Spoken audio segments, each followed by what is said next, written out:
রাতের বেলা এদিক ওদিক দেখতে নেই দিদি ভাই, গ্রাম তো, এখানে বাজে হাওয়া হয়। যাও শুয়ে পড়ো। না মানে আসলে দরজাটা হাওয়াতে এমন ভাবে খুলে গেল না ঘুমটা। কিন্তু তুমি এখানে এত রাতে কি করছো? ঘুমোওনি এখনো? বয়স হয়েছে তো, তাই ঘুমটাও কমে গেছে। কতদিন ঠিক করে ঘুমই হয়নি। এখন তুমি চলে এসেছো, এবার শান্তিতে ঘুমোবো। দিদু, তোমার এখানে খুব একা লাগতো না? এখন আর লাগে না। আমার মতো কতজন আছে, তাদের সাথে গপ্প করে বেশ কেটে যাবে। ওসব আর হবে না। পরশু আমার ট্রেন, তোমাকে নিয়ে একেবারে ফিরবো। তাই বুঝি? নয়তো কি, তোমাকে আর এখানে একা ফেলে রাখছি না। বেশ, যাও এবার ঘুমিয়ে পড়ো দিদি ভাই, রাত বাড়ছে।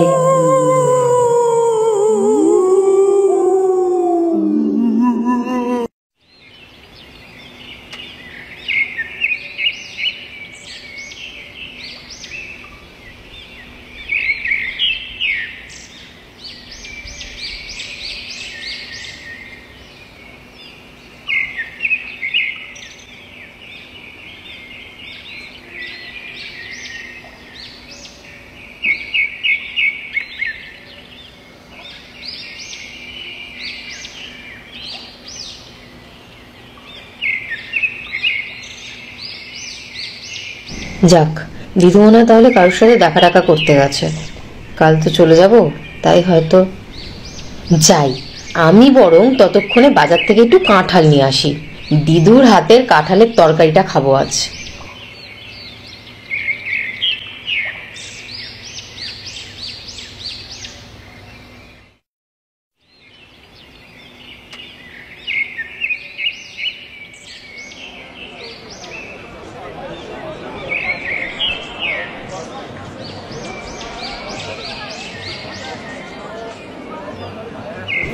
আমাকে 500 কাঁঠাল দিন না দাদা। আরে আমাকে পেঁয়াজটা দাও। ও দাদা, টাকাটা নিন, ওদিকে মাছগুলো তো শেষ হয়ে গেল। কিচ্ছু শেষ হবে না দাদা, এই যে নিন আপনার পেঁয়াজ। আর আপনার? হ্যাঁ, আমাকে 500 কাঁঠাল দিন। আপনি কি এ গায়ে নতুন এসেছেন? না না, আমি অনেক ছোটবেলায় এসেছি এর আগে, অনেক বছর পর এলাম তো। ও, কার বাড়িতে এসেছেন? মুকুটজিদের? না না, স্মৃতিকণা দেবীর বাড়ি, উনি আমার দিদা হন। মানে বুড়িমা, গ্রামের একদম শেষ বাড়িটা? হ্যাঁ হ্যাঁ হ্যাঁ, ওই বাড়িটাই। আচ্ছা, আমাকে একটা কি দুটো পেঁয়াজও দেবেন প্লিজ। পেঁয়াজ? না মানে এই সময়? মা, এই সময় এরকম করতে নেই, সবকিছুরই তো নিয়ম কানুন আছে। তোমরা এই যুগের শহরের ছেলে মেয়ে এসব মানো না জানি, কিন্তু তবু কটা দিনের তো ব্যাপার। মানে কি বলছেন বলুন তো?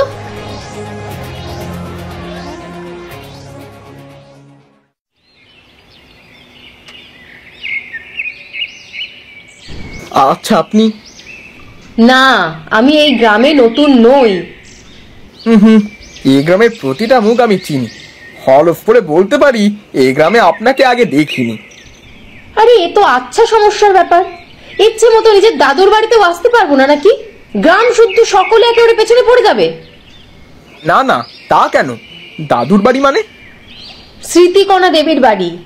এবার আপনার জেরা শেষ হলে প্লিজ একটু সরে দাঁড়ান। ও, আপনি তাহলে বুড়িমার নাতনি, যার আসার কথা ছিল। কি যেন নামটা? মহুয়া? মহুয়া?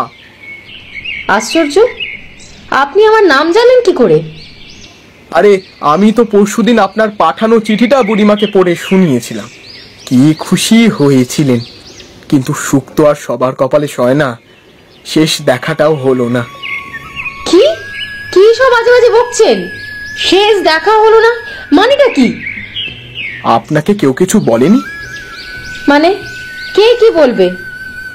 আপনি মনে হয় কাল রাতে এসেছেন না, সেজন্য এখনো কেউ খবর দিতে পারেননি হয়তো। আপনি কি কি বলতে চাইছেন বলুন তো? কি খবর দেবে? কি সব বলছেন?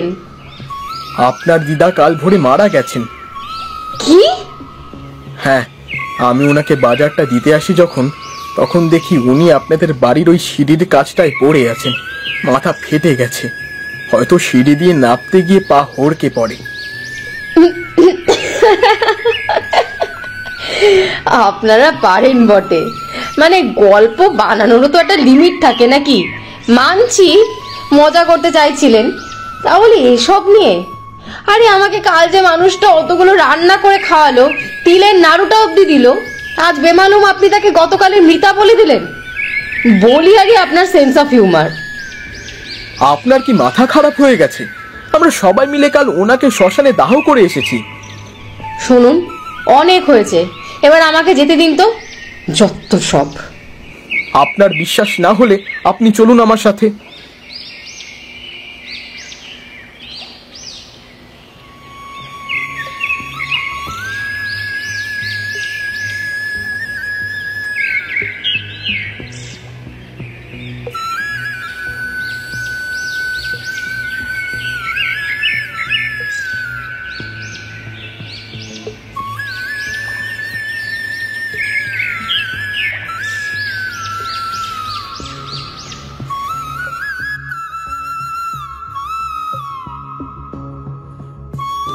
আপনি যেটা বলছেন সেটা আমারও বিশ্বাস হচ্ছে না, কিন্তু আপনার দিদা মারা গেছে গতকাল, এটা সত্যি।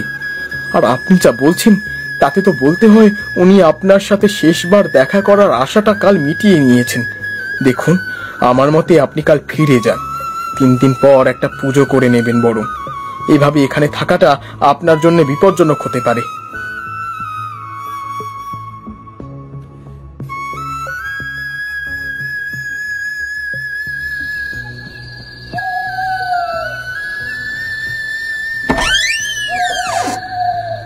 দিদি ভাই, ও দিদি ভাই। দিদু, দিদু, আমি জানতাম ওরা আজে বাজে বকছিল, মজা করছিল আমার সাথে। এই বাজে গ্রাম থেকে কালকে আমরা চলে যাব। আমার যে কোথাও যাওয়া হবে না দিদি ভাই। কেন দিদু, কেন? কারণটা তুমি জানো দিদি ভাই, ওরা যা বলেছে সব সত্যি। তোমাকে একবার শেষ দেখা না দেখলে আমার মুক্তি হতো না। মনে আশা নিয়ে মরেছি তো। দিদু, দিদু,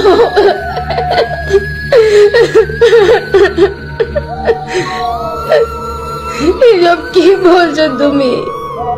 তুমি বাড়ি ফিরে যাও, আমার নাত জামাইকে আমার অনেক আশীর্বাদ দিও, আর তুমিও আমার আশীর্বাদ নিও। তোমাদের জন্য ওপরে আমার ঘরে আচার আর তিলের নাড়ু রাখা আছে, ওটা নিয়ে যেও। আমি আসি। হ্যাঁ, তুমি কাল ফিরে যেও দিদি ভাই।